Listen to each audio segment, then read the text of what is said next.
विश्व की number 1 company होगी एस्क्लेपियस वेलनेस। आप लोगों को ये बता दूं कि संजीव कुमार एक ऐसे शख्सियत है जो हर्बल प्रोडक्ट्स की दुनिया में एक क्रांति लेकर आए हैं और इन प्रोडक्ट्स को घर घर में पहुंचाना चाहते हैं। संजीव जी आपसे बहुत सारी बातें करेंगे। सबसे पहले तो मुझे ये बताइए, मैं बहुत ही क्यूरियस था ये जानने के लिए कि ये जो नाम है एस्क्लेपियस वेलनेस, ये आपने कैसे सोचा और इसका मतलब क्या है? एस्क्लेपियस वेलनेस का मतलब है sir god of medicine. God of medicine? जी जी, ये ग्रीक के भगवान थे। अच्छा। तो जब मैंने सोचा कि मुझे ये काम करना है वेलनेस इंडस्ट्री में, तो वेलनेस इंडस्ट्री में हर्बल प्रोडक्ट्स के माध्यम से लोग ठीक होते हैं, आराम होता है, तो बस थोड़ा ऐसे लगा कि ये नाम बेहतर रहेगा, बेस्ट रहेगा। एस्क्लेपियस, क्योंकि मैंने वैसे तो पढ़ा लिखा हूं लेकिन ये शब्द मैंने भी नहीं सुना था। जब आपने शुरुआत की तो जाहिर सी बात है कि आपके आगे पीछे कोई गॉडफादर नहीं था, कोई मदद शायद नहीं मिली हो। तो आज आप इस मुकाम पर पहुंचे हैं, शुरुआत कैसे हुई? शुरुआत हुई कि मेरे फादर साहब बीमार हो गए थे, तो उन्हें टीबी हो गया था। तो टीबी होने के बाद उनके फेफड़ों में पानी भर गया था। तो पानी, जब डॉक्टर ने कहा कि पानी निकालना पड़ेगा, फिर 9 महीने का उन्हें मेडिसिन दिया गया था। तो टीबी की जो मेडिसिन है ना, काफी हैवी होती है, जी। तो बॉडी काफी वीक हो जाती है टीबी की मेडिसिन लेने से। इम्यूनिटी भी कम हो जाती है। जी, इम्यूनिटी भी कम हो जाती है। तो मेरे किसी दोस्त ने कहा, अरे एक हर्बल प्रोडक्ट तू यूज कर, क्या पता तेरे पापा जल्दी रिकवर हो जाए। तो मेरे पापा सिर्फ 3 महीने में रिकवर हो गए। वहां से मुझे सोच आई। संजीव जी, जब भी हम लोग कोई नई चीज, कोई नया बिजनेस, कुछ भी नया शुरू करते हैं, तो जो हमारे सबसे करीबी होते हैं, जो दोस्त होते हैं, खासकर जब आप छलांग लगाते हैं, तो लोग सोचते हैं कि अरे यार ये तुझसे नहीं होगा, इतना बड़ा क्यों सोच रहा है। आई एम श्योर कि आपके साथ भी शुरुआत में ऐसा हुआ होगा। कुछ बताना चाहेंगे आपके शुरुआती दौर के बारे में? हाँ, जब इंसान सर अपनी मतलब जो उसके एसेट्स हैं, या जो उसकी नॉलेज है, या उसका टैलेंट है, या उसका बैकग्राउंड है, उसके अनुसार अगर सोचता है, तो सब लोग कहते हैं कि हाँ ये हो सकता है। लेकिन अगर कुछ इंसान बड़ा सोच लेता है अपनी सोच से, तो सभी लोग रोकते हैं, टोकते हैं, और उन्हें लगता नहीं है कि भाई इतना पढ़ा लिखा भी नहीं है, हाँ। इतना टैलेंटेड भी नहीं है, इसके पीछे इतना बैकग्राउंड भी नहीं है, तो शायद ये नहीं कर पाएगा। हाँ। तो होता ही है सर, वो तो मैं कहता हूँ कि अपने ही टोकते हैं, बाहर वालों अपने ही टोकते हैं। हाँ, बाहर वाले तो इंतजार करते हैं कि देखते हैं क्या करेंगे क्या करेंगे, लेकिन अपने ही टोकते हैं। आपके साथ ऐसा कुछ हुआ था जब? मेरे तो मदर फादर को बिलीव नहीं था कि मैं कुछ कर पाऊंगा। एक सवाल जो जहन में आ रहा है कि आपने खुद ही कहा कि आपका बैकग्राउंड ये नहीं था, तो आपने एस्क्लेपियस वेलनेस खोलने की सोची कैसे और कब? सर मैं हमेशा से सोचता था लाइफ में, मैं पहले जॉब में था तो सोचता था कोई अच्छा बिजनेस करना है। जी जी। तो जब मैं बिजनेस के बारे में सोचता था, तो एक थॉट हमेशा आती थी कि यार बिजनेस करने के बाद गालियां बहुत मिलती हैं, बिजनेसमैन को लोग पसंद नहीं करते। उसके पीछे रीजन ये है कि लोगों की नीड होती है, वो सामान भी खरीद के लाते हैं, लेकिन फिर भी कहते हैं यार ये लालची है, इन लोगों ने ज्यादा पैसा ले लिया। तो मैंने कहा कोई ऐसी इंडस्ट्री चुनूं, कुछ ऐसा सोचूं कि मैं लोगों से पैसे भी कमा लूं और लोग भी पैसे कमा ले, लेकिन जो प्रोडक्ट मैं उन्हें दूं, उसके बाद मुझे ना मतलब डिग्रेड ना करे और कहें यार मजा आ गया आपके प्रोडक्ट को लेके, और प्रॉफिट भी मिल जाए और लोगों की दुआएं भी मिल जाए। इससे अच्छा कुछ हो नहीं सकता। तो फिर मुझे समझ में आया ये वेलनेस इंडस्ट्री है, और वो भी हर्बल प्रोडक्ट्स के साथ अगर मैं काम करूंगा और लोगों को अच्छे प्रोडक्ट दूंगा, लोगों को उसके फायदे आएंगे, रिजल्ट्स आएंगे, तो डेफिनेटली लोग मुझे दुआएं भी देंगे, और एक अच्छी कंपनी भी हमारी ग्रो करेगी और लोग भी हमारे साथ ग्रो करेंगे। संजीव जी, एक बहुत इंटरेस्टिंग बात है आपके बारे में जो शायद कंज्यूमर्स नहीं जानते, कि आपने ये सब करने से पहले 16 साल आपने भारतीय सेना में बिताए। जी सर। अरे सर, इसके बारे में तो कुछ बताना ही पड़ेगा। हाँ, जब मेरी जीवन की शुरुआत हुई थी, तो शुरू मेरे फादर जो है वो आर्मी में थे, तो हमारा अच्छा। पूरा परिवार पीढ़ियों से आर्मी में है। तो मुझे भी आर्मी बहुत पसंद थी। मैंने इतना जरूर कहा था फादर से, मैं लॉन्ग लाइफ सर्विस तो नहीं करूंगा, लेकिन एक बार फौजी जरूर बनूंगा, क्योंकि जो फौजी बन के जो मिलता है सीखने को, समझने को, या जो मेहनत का जज्बा, या जो कॉन्फिडेंस मिलता है, या जो जीतने की जो आदत मिलती है, वो अपने आप में मतलब किसी इंस्टीट्यूट में नहीं मिल सकती, वो फौज की नौकरी करके वो कोई सिखा नहीं सकता है आपको। जी जी जी। कहाँ क्या पोस्टिंग थी, कुछ बताएंगे उसके बारे में? हाँ, मेरी पोस्टिंग अहमदनगर रही है, हिसार रही है, हम अपना कश्मीर में पुलवामा डिस्ट्रिक्ट जो आज पुलवामा में मिलिटेंसी और 55 RR में मेरी पोस्टिंग रही है। अच्छा। और जब वो 55 RR खड़ी हुई थी, तो सबसे पहले शिकार भी हम लोगों ने किए थे। अच्छा। तो मिलिटेंसी के साथ भी 3 साल निकाले हैं। उसके बाद मैं नाभा भी रहा हूँ और पठानकोट भी रहा हूँ। दोस्तों, मैं आपको ये भी बताऊं कि संजीव जी का जो बिजनेस मॉडल है वो उन सिद्धांतों पर आधारित है जहां लोग अपनी शर्तों पर आर्थिक स्वतंत्रता का जीवन बिता सकते हैं। लेकिन शुरुआत में ऐसा नहीं था। लोगों के मन में कहीं ना कहीं ये नेटवर्किंग इंडस्ट्री को लेकर बहुत सारे नेगेटिव विचार थे। चलिए जानते हैं कि इसका कारण क्या था, Sanjeev ji. Sir direct selling जो इंडस्ट्री है ये बहुत ही इथिकल है और इसका नेचर ऑफ वर्क भी बहुत ब्यूटीफुल है। यहाँ कोई भी आदमी अपना भविष्य बना सकता है, लेकिन ये मॉडल ऐसा है कि इसमें ग्रोथ भी अच्छी आती है, समय से आती है और कोई भी व्यक्ति ग्रोथ कर लेता है और ये प्रॉफिटेबिलिटी भी इसमें अच्छी है, इंडिविजुअल के लिए भी और कंपनीज के लिए भी। तो इस मॉडल को कॉपी करके कुछ लोगों ने ये वे ऑफ वर्किंग कॉपी करके कुछ गलत कंपनियां मार्केट में आती हैं। अच्छा। जो होती हैं 200 रुपए दो, 400 रुपए देंगे या आप 1,000,000 रुपए दे दो तो महीने के 3-3 हजार की सैलरी देंगे। Salary based company, money rotation कंपनियां कहते हैं, चिट फंड कंपनियां कहते हैं। तो ऐसी बहुत सी कंपनियां इन डायरेक्ट सेलिंग मॉडल की आड़ में आके और मार्केट को गंदा कर जाती हैं। तो फिर जब हम लोग भी मार्केट में जाते हैं तो लोग हमें भी उन्हीं नजर से देखते हैं। हम प्रोडक्ट बेस हैं, हमारी फैक्ट्री है, मैन्युफैक्चरर हैं, लेकिन लोग इसी नजर से देखते हैं कि वो दो के चार करने वाले तो नहीं। तो इस वजह से बहुत सी कंपनी आई, उन्होंने बहुत मार्केट गंदा किया। अब गवर्नमेंट काफी सख्त हुई है, काफी अच्छे रूल्स लेके आई है और डायरेक्ट सेलिंग के लिए अलग से रूल्स लेके आई है। जो इथिकल कंपनीज है, कंज्यूमर अफेयर्स इन्वॉल्व हो गया अभी इसमें। तो अब जाके थोड़ा सा मार्केट धीरे धीरे पॉजिटिव हो रहा है और यंगस्टर भी इस बिजनेस की तरफ धीरे धीरे खिंच रहा है और इसको समझ रहा है। आपके साथ हुआ था ऐसे शुरुआत में कि लोग भी आपको देखते थे कि पता नहीं संजीव जी क्या कहना चाह रहे हैं, क्या बेचेंगे, कैसे सर करेंगे? शुरुआत में ऐसा नहीं हुआ कि हम जाते तो लोग मिलते नहीं थे। अच्छा। भाई ये तो वही लोग हैं जो टोपी पहनाते हैं। तो इसी कारण से, क्योंकि इंडस्ट्री खराब कर दी गई, जबकि इंडस्ट्री यूएसए और कनाडा अगर हम जाएं, जी जी। आउटर कंट्रीज, तो बहुत रिस्पेक्ट है इस इंडस्ट्री का, बहुत रिस्पेक्ट से इसको देखा जाता है। क्योंकि वहाँ इथिकल कंपनी लाइक एमवे आपने सुना जी होगा, बिल्कुल। हर्बल लाइफ सुना होगा, ये अच्छी अच्छी एफएलपी हैं, ये अच्छी अच्छी कंपनियां हैं और बहुत सालों से ये लोग काम कर रहे हैं और बहुत अच्छी ग्रोथ यंगस्टर्स ने यहाँ पाई है। किसी भी एज उम्र के इंसान ने यहाँ पर अच्छी ग्रोथ भी पाई है, सक्सेस भी पाई, और कंपनियां भी आज बहुत अच्छे लेवल पर है और बहुत अच्छे सभी कंपनियां प्रोडक्ट भी बना रही है। भारतीय सेना से सेवानिवृत्त होने की वजह से ही शायद संजीव देश और देशवासियों को सबसे आगे रखते हैं और हमेशा बेहतरीन उत्पादों को हमारे तक लाने की पूरी पूरी चेष्टा करते हैं। संजीव के जीवन और उनके डायरेक्ट सेलिंग मॉडल के बारे में बहुत कुछ जानना है, लेकिन इस छोटे से ब्रेक के बाद कहीं मत जाइएगा।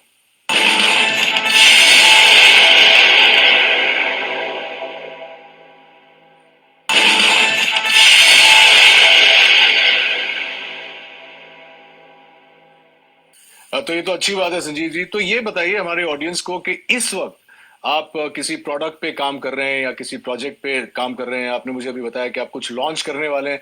आप बताना चाहेंगे हमारे व्यूअर्स को? हाँ सर, प्रोडक्ट पे हम बहुत काम कर रहे हैं। अभी सप्लीमेंट्स पे हम काम कर रहे हैं, जैसे हर्बल पे हमने बहुत काम किया है, हर्बल पे भी काम कर रहे हैं। कुछ एडवांस लेके आ रहे हैं, कुछ एडवांस हर्बल प्रोडक्ट, कुछ एडवांस फूड सप्लीमेंट्स जो कि लोगों की हेल्थ के लिए अच्छे रहें, लोगों की वेलनेस के लिए अच्छे रहें।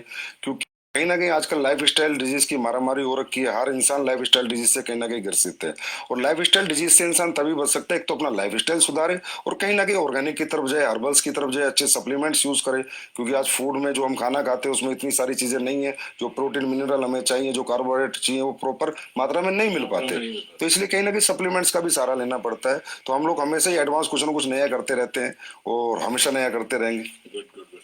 हाँ, एक और इंटरेस्टिंग क्वेश्चन है, क्योंकि आप क्वालिटी की बात कर रहे हैं। अक्सर देखा जाता है, चाहे वो इंडस्ट्रीज में हो, चाहे वो सप्लीमेंट इंडस्ट्री में हो, रेस्टोरेंट्स में हो, जब शुरुआत होती है तो जैसे एक फिल्म का प्रीमियर होता है तो बहुत लार्ज प्रीमियर होता है। उसके बाद धीरे धीरे जो होता है वो क्वालिटी प्रोडक्ट्स की और खाने की और टेस्ट की और इन चीजों की जो क्वालिटी है वो हमेशा डिक्लाइन होती जाती है समय के साथ साथ। हमारे कुछ दोस्त हैं रेस्टोरेंट बिजनेस में, वो बोलते हैं कि यार एक बार लोग यूज टू हो जाते हैं इस जगह में आने के लिए तो इतनी खिचखिच नहीं होती है। क्या आपका मानना है कि ये आपकी इंडस्ट्री में भी होता है और क्या आप इससे सहमत हैं? बिजनेस सेंस पे डिपेंड करता है, उसकी मेंटलिटी पे डिपेंड करता है कि वो कहाँ तक जाना चाहता है, कितना बिजनेस करना चाहता है, लोगों के दिल में रहना चाहता है या दिमाग में रहना चाहता है, निकलना चाहता है। होता है सर, क्या होता है कि एक प्रोडक्ट आपने 10 साल पहले बनाया, उसकी कॉस्ट 1 रुपए थी, तो 10 साल बाद जो इंग्रेडिएंट आपका आ रहा है उसकी कॉस्ट 1.5 रुपया हो गई। तो जो ओनर्स होते हैं या बिजनेसमैन होते हैं वो डर जाते हैं कि यार मैं इसको 4 रुपए का बेच रहा था, अगर 6 का किया तो लोग कहीं ना कहीं मेरा प्रोडक्ट खरीदना बंद कर देंगे। तो ये जो कॉम्पिटेटिव मार्केट है सस्ता महंगे वाला, कि सस्ता लेंगे या लगातार इसी रेट में देंगे, डरे हुए लोग हैं। फियर होता है बिजनेसमैन को, फियर मुझे बिल्कुल नहीं होता। मेरा जैसे ही रेट बढ़ता है इंग्रेडिएंट्स का, अभी पीछे अभी जो सिचुएशन कोविड की थी, तुलसी के रेट हाइप हुए, अश्वगंधा हाइप हुआ, गिलोय हाइप हुआ, तो मैंने भी अपने प्रोडक्ट के थोड़े बहुत रेट इंक्रीज कर दिए, पर मैंने आज तक क्वालिटी नहीं कराई। 6 साल हो गए मुझे, मेरे क्वालिटी में मेरा कोई कॉम्प्रोमाइज नहीं है। क्योंकि क्वालिटी एक ऐसी चीज है जो कस्टमर को आपके पास बार बार ला सकती है। आप प्रेशर सेलिंग, कन्वेंस सेलिंग एक बार कर सकते हो, लेकिन रीसेलिंग तो आपकी क्वालिटी क्वालिटी प्रोडक्ट्स ही करेंगे। Fantastic, I am so glad कि आप ऐसा सोचते हैं, क्योंकि बहुत कम लोग ऑनेस्टली ऐसा सोचते हैं। और जितने मैं भी फिटनेस में हूँ और बिकॉज मैं एक्टर हूँ, मुझे देखना पड़ता है कि जो बेस्ट क्वालिटी मुझे मिले, चाहे खुराक से हो या सप्लीमेंट से हो, वो मेंटेन करना बहुत जरूरी है। I am very glad that you think like that. आपने डायरेक्ट सेलिंग के लिए आप कुछ भी सेल कर सकते थे, आपने हर्बल प्रोडक्ट्स ही क्यों चुने? सर हर्बल प्रोडक्ट चुनने का कारण ये है, सबसे पहला कारण तो मेरी फैमिली में एक ऐसी घटना हुई थी कि मेरे पापा को टीबी हो गया था। तो उनके फेफड़ों में जब पानी भर गया था, तो जो डॉक्टर्स 9 महीने का कोर्स देते हैं टीबी में, तो बड़ी हैवी मेडिसिन होती हैं, 1000 1500 mg की, तो बहुत वीकनेस आ जाती है लाइफ टाइम के लिए। तो मैंने ऐसी किसी फ्रेंड से पूछा, मैंने कहा यार कोई हर्बल में चीजें आती है, तो उसने मुझे एक सप्लीमेंट दिया था, मेरे पापा को मैंने दिया, तो 3 महीने में मेरे पापा रिकवर हो गए। अच्छा। और मैं पहले ही सोचता था कि मैं जो भी कुछ बेचूंगा ऐसा बेचूंगा जहां मुझे लोगों की दुआएं भी मिले और मेरा बिजनेस भी चले और लोग भी कहीं ना कहीं खुश रहे। तो ये सोच के मैंने थोड़ा रिसर्च किया कि मुझे क्या बेचना चाहिए। तो हर्बल प्रोडक्ट्स क्या होता है सर, हमें दो तरह के फूड होते हैं, एक गॉड मेड फूड, एक man made food. Biscuit, chowmein, Pepsi, ये सब Processed foods। कोल्ड ड्रिंक्स वगैरह जो भी चीजें हैं, ये सारे मैन मेड है। और एक गॉड मेड है, एप्पल, ऑरेंज, पपीता, ये सब भगवान ने बनाया हुआ है। तो हर्बल भगवान का बनाया हुआ है। तो मैंने सोचा इंसान भगवान की बनाई हुई जितनी चीजें यूज करेगा उतना फिट रहेगा, उतना फाइन रहेगा और वो ठीक रहेगा, बीमार नहीं रहेगा। वैसे भी हमारे देश में आपको पता है बीमारी बहुत ज्यादा है और बेरोजगारी भी बहुत ज्यादा है। तो ये दोनों चीजों को मद्देनजर रखते हुए मैंने ये सोचा कि एस्लीपियस बनाते हैं, बीमारी भी खत्म हो और बेरोजगारी भी खत्म हो। तो चलिए अब जानते हैं इनकी प्रोडक्शन यूनिट के बारे में। ये डायरेक्ट सेलिंग तो करते ही हैं, लेकिन ये खुद प्रोड्यूस भी करते हैं, विच इज वाई इनकी क्वालिटी कभी भी नहीं गिरती है। कुछ बताइए प्रोडक्शन यूनिट के बारे में। Sir production unit direct selling में होना निहायत ही जरूरी है। अगर डायरेक्ट सेलिंग आप करें, डायरेक्ट सेलिंग मतलब आपका प्रोडक्ट फैक्ट्री में बने, आपके डायरेक्ट सेलर के पास आए और सीधा कस्टमर तक दे, that is called pure real ethical direct selling. अगर आप कई थर्ड पार्टी मैन्युफैक्चरिंग करा रहे हैं, फोर्थ पार्टी करा रहे पता ही नहीं हैं, कैसे। तो आपको पता ही नहीं कि वो डायरेक्ट सेलिंग नहीं हुई, वो एक तरह की ट्रेडिंग हुई। तो ये मेरे दिमाग में पहले दिन से था कि अगर मैं डायरेक्ट सेलिंग करूंगा तो प्योर डायरेक्ट सेलिंग करूंगा। तो आज हमारी सर दो फैक्ट्रियां ऑलरेडी हैं और दो फैक्ट्रियां भी हमारी बन रही हैं। प्रोडक्शन यूनिट में 400 के पास लोग काम करते हैं। बहुत बड़ी R&D टीम है, बहुत बड़े लैब हमने स्टेब्लिश कर रखा है जिसके प्रोडक्ट की गुणवत्ता बरकरार रहे, गुणवत्ता बनी रहे, क्वालिटी बनी रहे। तो जयपुर में सर सीतापुरा में हमारी मैन्युफैक्चरिंग यूनिट्स हैं और अभी हमारी काफी 1 लाख स्क्वायर फीट में एक नई मैन्युफैक्चरिंग यूनिट तैयार हो रही है और 6 महीने बाद फिर 1 लाख स्क्वायर फीट में दोबारा एक तैयार। Very very impressive. मैंने कुछ देर पहले R&D के बारे में बात किया था, और अब आप कह रहे हैं कि आपकी खुद की जो प्रोडक्शन यूनिट है, तो आप क्वालिटी कंट्रोल करते हैं। तो सोर्सिंग के बारे में आपका मतलब, उसमें भी आपका 100% योगदान है कि सोर्सिंग भी आप खुद ही करते हैं, R&D के ऊपर भी आप बैठते हैं? जी सर, सोर्सिंग ही सबसे बेस है सर। अगर प्रोडक्ट का आपके इंग्रेडिएंट्स रॉ मटेरियल की सोर्सिंग अच्छी नहीं होगी, क्योंकि देखिए सर रॉ मटेरियल भी ट्रेडर ही बेच रहे हैं। अब हमारे देश में तो ये है कि जी अश्वगंधा का ओरिजिनल का रेट है 1300 रुपए और आप कहोगे मुझे एक्सट्रैक्ट दे दे, तो बोला 5:1 का ले ले 1300 रुपए। मतलब जहाँ 5 किलो का 6500 रुपए रेट है, 1300 का एक्सट्रैक्ट मिल रहा है, तो प्योर एक्सट्रैक्ट हो ही नहीं सकता। इसलिए सोर्सिंग में हमें बहुत ज्यादा सीरियस रहना पड़ता है, समझदार बन के सोर्सिंग करते हैं। तो हम लोग ज्यादातर जंगलात की सोर्सिंग करते हैं, मध्य प्रदेश जंगलात, उत्तराखंड जंगल से, गवर्नमेंट के जो इंग्रेडिएंट्स, गवर्नमेंट की जो सोसाइटी है उनसे हम प्रोडक्ट खरीदते हैं, प्लस कॉन्ट्रैक्ट फार्मिंग कराते हैं। और तकरीबन हम कोशिश करते हैं कि हमें रॉ हर्ब्स अच्छी मिले, क्योंकि सर रॉ हर्ब्स अच्छी होंगी तभी प्रोडक्ट बनेंगे, नहीं तो अच्छे नहीं बन सकते। और इतने प्रोडक्ट्स आप जो ऑर्गेनिक सोर्सिंग करते हैं, उसके बाद भी, उसके बाद का प्रोसेस भी R&D करते हैं? जी, उसके बाद R&D बहुत होती है सर। प्रोसेसिंग बनता है, उसकी स्टेबिलिटी टेस्ट होता है, 1-1 साल 3-3 महीने के टेस्ट हैं, 6-6 महीने के टेस्ट हैं। स्टेबिलिटी उसकी कितनी है, वो गर्मी में खराब तो नहीं होगा, इस किस मौसम को सभी मौसम में सूट करेगा नहीं करेगा। तो काफी अच्छा लंबा चौड़ा प्रोसेस होता है, उसके बाद प्रोडक्ट बाजार में आता है। दोस्तों, कहते हैं कि हर्बल प्रोडक्ट्स आपकी जिंदगी बदल सकता है, और असलीपियस वेलनेस ने इसे अक्षरशः साकार कर दिखाया अपने बेहतरीन वेलनेस प्रोडक्ट्स और डायरेक्ट मार्केटिंग मॉडल के जरिए। अपने इन्हीं प्रयासों के लिए संजीव कुमार जी को भारत के पूर्व राष्ट्रपति श्री प्रणब मुखर्जी ने चैंपियंस ऑफ चेंज अवार्ड से नवाजा। संजीव के साथ बहुत सारी बातें करेंगे, लेकिन इस छोटे से अंतराल के बाद कहीं जाइएगा मत।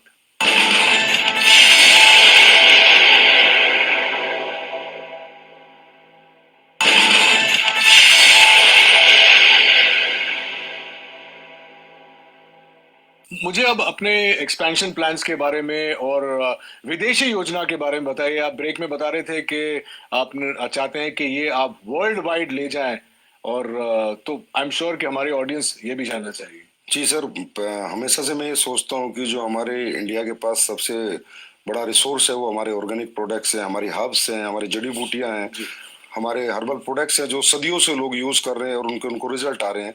लेकिन आज बाहरी कंट्री में भी अभी ये लोग मानने लगे हैं। अभी खासकर ये सिचुएशन जो है इसमें सबको बिलीव सब हो गया पता चल गया। कि इम्यून सिस्टम स्ट्रांग होना चाहिए, और स्ट्रांग करने के लिए जो हमारी हर्ब्स है, तुलसी है, गिलोय, अश्वगंधा बहुत अच्छा काम करती है। तो मेरा 100% प्लान है कि एक दिन वर्ल्ड की हर कंट्री में एसएलपीएस वेलनेस या अपना हर्बल बिजनेस करेगी, डायरेक्ट सेलिंग करेगी, और उसी प्लान के अनुसार ही मैं अपने सेटअप और अपने बैकअप तैयार कर रहा हूँ।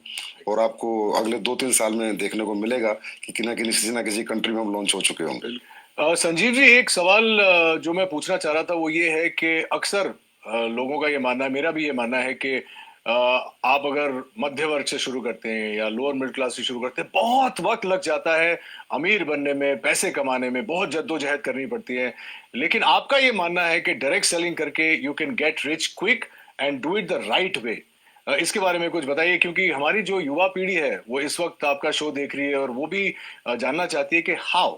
नहीं सर, बहुत जल्दी बहुत अमीर नहीं बन सकता, लेकिन हाँ कम समय में बहुत अमीर बन सकता है। तो डायरेक्ट सेलिंग युवा युवा की अगर मैं बात करूं, यंगस्टर्स की मैं बात करूं, तो हर यंगस्टर आज स्ट्रगल कर रहा है और सोच रहा है कि मुझे सरकारी नौकरी मिले, प्राइवेट मिले, या कोई मैं अपना बिजनेस करूं। और ये सब चीजों में सर मैंने कहा कि डिग्रियां लगेंगी, पैसे लगेंगे, एसेट्स लगेंगे, तो ये सबके पास नहीं होता। इसलिए बहुत से लोग बेरोजगार हैं, अनएम्प्लॉय रहते हैं, जबकि उनके पास टैलेंट होता है, उनके पास कॉन्फिडेंस होता है, उनके पास मेहनत करने का जज्बा होता है। और यंगस्टर जज्बा कैरियर बनाने का एक बुजुर्ग के पास तो नहीं होता सर। तो मैं हर यंगस्टर से एक आह्वान जरूर करूंगा कि आप इस इंडस्ट्री में लगातार काम करें या ना करें, पर एक बार करके जरूर देखें और इस इंडस्ट्री के नेचर ऑफ वर्क को देखें। इसकी स्किल्स यहाँ पर डेवलप होंगी, आपकी पर्सनैलिटी यहाँ पर डेवलप होंगी। और अगर आप इस काम में कामयाब नहीं भी हो पाए तो भी इसकी जो स्किल्स और जो पर्सनैलिटी और जो ट्रेनिंग मॉडल है वो अगर आपने ले लिया तो दुनिया के किसी भी काम में आप कामयाब हो सकते हैं। क्योंकि ये इंडस्ट्री सर कंप्लीट इंडस्ट्री है, सही कहें तो कंप्लीट लाइफ है। संजीव जी, यहाँ पे एक मानना है, शायद मैंने भी सुना है कि बहुत सारे लोग आ जाते हैं, जैसे आपकी बात सुन के मुझे देख के सब आ जाएंगे डायरेक्ट सेलिंग में, लेकिन बहुत जल्दी फेल भी हो जाते हैं तो मायूस होकर छोड़ के चले जाते हैं। उनके लिए क्या कहना चाहिए? सर रियली डायरेक्ट सेलिंग को हर इंसान को डीप नॉलेज नहीं होती, समझ नहीं पाता, क्योंकि एजुकेशन जो लेवल है डायरेक्ट सेलिंग का आज भी इंडिया में उतना प्रॉपर नहीं है जैसा होना चाहिए। लोग ये सोच के आते हैं कि ये कोई मतलब यहाँ पर फटाफट फटाफट आपके पैसे बन जाएंगे, साल 2 साल में आप अमीर बन जाएंगे। ये एक बेम्बू ट्री का प्रोसेस है सर। जैसे चाइना में एक बेम्बू ट्री होता है, 6 साल तक उसमें थोड़ी भी ग्रोथ नहीं होती, लेकिन 6 साल बाद इकट्ठा वो 60 फीट बढ़ जाता है। तो यहाँ पर क्या टीम बिल्डिंग है सर। अगर हमारी 2 की टीम है तो कम पैसे आएंगे, 4 की है तो थोड़ा ज्यादा आएंगे, लेकिन अगर हमारी टीम 40,000 के, 4 लाख के, तो बहुत ज्यादा आएंगे। लेकिन उस टीम मल्टीप्लीकेशन में बनाने में थोड़ा समय लगता है। एटलीस्ट मैं कहता हूं कि डायरेक्ट सेलिंग करने वाले किसी भी व्यक्ति को किसी भी कंपनी में कम से कम 5 साल देने चाहिए। उसके बाद उसे देखना चाहिए खड़े होके कि आज मैं कहां पर हूं, मेरी क्या ग्रोथ है, मेरी क्या सक्सेस है। और सर कोई भी व्यक्ति अगर यहाँ 5 साल टिक कर इस बिजनेस को करे तो यहाँ इतना बड़ा मल्टीप्लीकेशन होता है सर कि वो इंसान की लाइफ का भी, इंसान की इनकम का भी, इंसान की पर्सनैलिटी का भी, कि ही विल मतलब वो एहसास करता है 5 साल बाद कि हाँ मैंने कोई अच्छा बिजनेस चुना और मैंने कोई अच्छी ग्रोथ पाई। 2 सवाल मैं जाने से पहले आपको पूछना चाहूंगा। सबसे पहले तो आप कोई संदेश देना चाहेंगे हमारे व्यूअर्स को अपने बारे में या अपने मॉडल के बारे में या अपनी एथिक्स के बारे में? मेरा यही संदेश है कि एसलीपीएस वेलनेस बहुत इथिकल और अपने प्रिंसिपल पे चलती है। हमारी अपनी वैल्यूज हैं और हम लोग यही सोचते हैं कि हम बेहतर से बेहतर प्रोडक्ट कैसे बनाएं, बेहतर से बेहतर सर्विस कैसे दें, और लोगों को प्रोडक्ट देने के बाद उन्हें रिपीट अपने पास लेके आए और लोग कहें कि हमने यूज किया प्रोडक्ट, हमने पैसे नहीं गंवाए, और ये प्रोडक्ट जिस पर्पज से हमने लिया था वो पर्पज हमारा सोल्व हो गया। तो मैं कहूंगा एक बार तो एसलीपीएस पे पक्का बिलीव करना चाहिए हर व्यक्ति को। बाकी तो फिर हमारी सर्विसेज बताएंगे, हमारी क्वालिटी बताएंगी, तब लोग हमारे पास लगातार आएंगे। और 6 साल में हमारी ग्रोथ का कारण भी सर हमारी सर्विसेज और हमारी क्वालिटी है। तो देखा आपने कैसे अपने छोटे से सपने को संजीव ने अथक प्रयासों और बुलंद हौसलों से इतना बड़ा परिवार बना। वैसे आपका परिवार जो है स्लीपियस का कितना बड़ा है?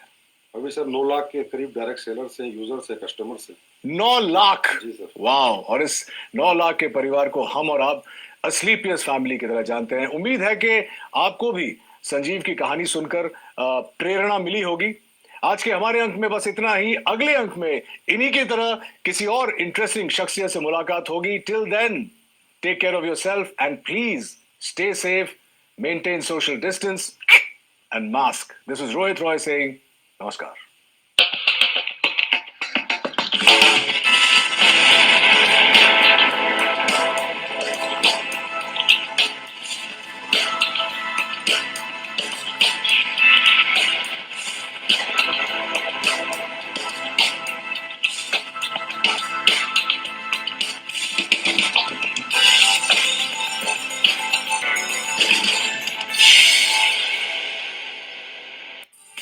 देश में वित्त मंत्री तो एक ही है और बजट भाषण भी सब जगह से 400 से ज्यादा न्यूज चैनल्स।